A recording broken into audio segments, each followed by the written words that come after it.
Un saluto da Gid e benvenuti sul canale. Inizio giugno 2024, quindi vicini all'estate, anche se dal mio abbigliamento non si direbbe, ma dove abito io è un'altra cosa.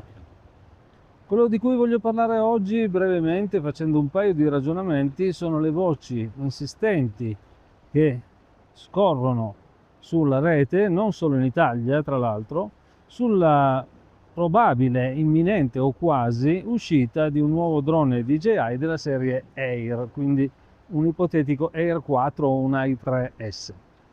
Vi dico subito qual è la mia idea a riguardo, cioè non la penso così, non credo che DJI stia lavorando a un'uscita imminente di un nuovo modello della serie Air, ma piuttosto a rinnovare la serie Mavic. In questo video andiamo a vedere le mie motivazioni. Per iniziare questo ragionamento andremo a vedere le serie hobbistiche più vendute, più famose, diciamo, in questo momento di DJI, e cioè la serie Mini, la serie Air e la serie Mavic, anche se la serie Mavic è già molto più vicina a un livello professionale, mentre le altre due possono collocarsi nelle serie consumer, quindi hobbistiche al 100%, o prosumer, quindi una via di mezzo. Diciamo innanzitutto che per tutte e tre le serie che ho nominato abbiamo un modello di riferimento che è uscito nell'anno 2023, e cioè partendo dalla Mini, il Mini 4 Pro. Per la serie Air abbiamo l'Air 3 e addirittura due modelli nuovi per la serie Mavic, che sono il Mavic 3 Classic e il Mavic 3 Pro. Ma parlando di quello che è accaduto in termini di innovazione per ognuno di questi droni, direi che l'Air 3 si è già avvicinato molto alla serie Mavic, e la conferma la troviamo facilmente in rete ascoltando i contributi di youtuber e professionisti che descrivono l'Air 3 come un drone quasi professionale e che comunque può sostituire in diverse situazioni uno dei droni della serie superiore Mavic. Mi chiedo quindi innanzitutto quale potrebbe essere il motivo per DJI di andare a migliorare ulteriormente un modello molto riuscito come l'Air 3, portandolo a caratteristiche ancora più vicine alla serie Mavic o addirittura superiori, quindi si sta parlando di batteria da un'ora, sensore da 1 pollice che sarebbe comunque ancora inferiore ai Mavic ma molto vicino, diaframma ad apertura variabile che è presente solo nella serie Mavic. Quindi tutto ciò andrebbe sicuramente a migliorare ovviamente l'attuale Air 3, ma a rendere davvero minima, quasi impercettibile, la differenza con i modelli della serie Mavic, che a questo punto andrebbero a perdere ovviamente di interesse, costando anche almeno 1000 euro in più dell'attuale Air 3.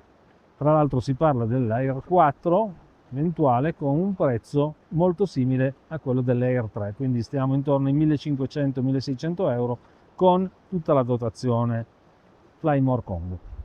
Ma la chiave del mio ragionamento vuole essere ancora un'altra. Prendiamo ancora per un attimo in esempio tre modelli che abbiamo già visto in precedenza, quindi Mini 4 Pro, Air 3 e un qualsiasi Mavic 3. Ciò che manca fondamentalmente sulla serie Mavic, e c'è un motivo, è il nuovissimo sistema di trasmissione OcuSync 4, che invece è presente sulle nuove serie Mini e sull'Air 3. E vi assicuro che ha fatto passi da gigante rispetto anche alla OcuSync 3 Plus. Ma perché DJI non ha fatto uscire i modelli Mavic dotati di OcuSync 4 se sono usciti nell'anno 2023? La mia risposta può essere soltanto una.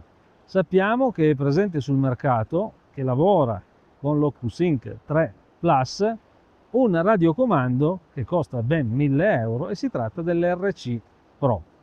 Cosa voglio dire con questo? Immaginate di essere un possessore di una serie Mavic precedente con il vostro bellissimo radiocomando RC Pro e di andare a comprare nel 2023 un nuovo Mavic 3 classico, Mavic 3 Pro, con il nuovo sistema di trasmissione OcuSync 4. vi sareste ritrovati con un RC Pro inutilizzabile su questi droni. Quindi DJI è stata obbligata a far uscire il Mavic 3 Classic e il Mavic 3 Pro ancora con l'OcuSync 3 Plus, che io ritengo oramai un sistema di trasmissione obsoleto.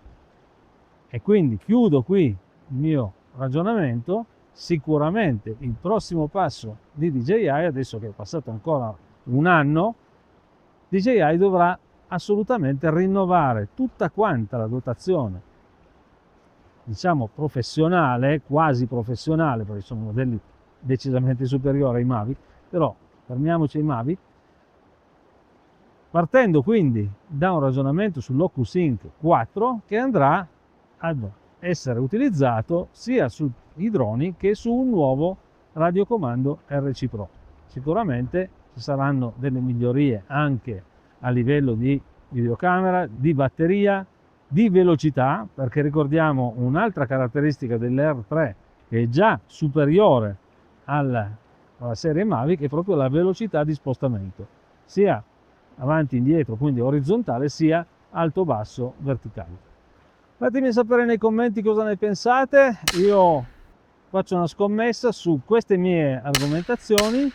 Ovviamente il mio è un parere puramente personale, basato solamente sulla logica, cosa che faccio molto spesso su questo canale, cioè osservo e traggo delle conclusioni.